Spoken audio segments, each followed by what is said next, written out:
আজকে সকালেও আমি যখন পত্রিকা পড়েছি সেখানে 5টির অধিক ধর্ষণের ঘটনা আমি নিজে পড়ে এসেছি সকালবেলায়।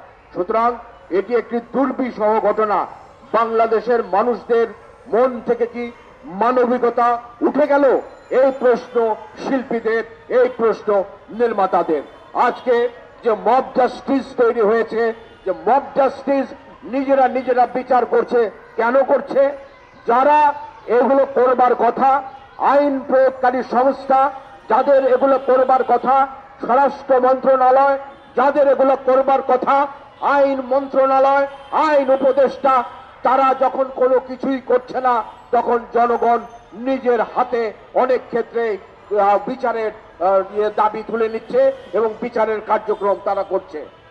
এইভাবে যদি চলতে থাকে বাংলাদেশ বর্তমানে যে অবস্থায় আছে সেটা বসবাসের অযোগ্য হয়ে যাবে।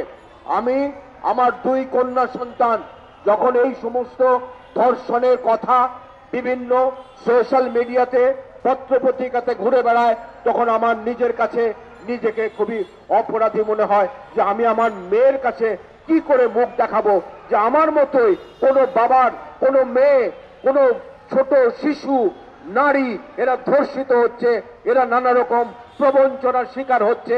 বাবা হিসাবে, মা হিসাবে আমাদের কি কর্তব্য?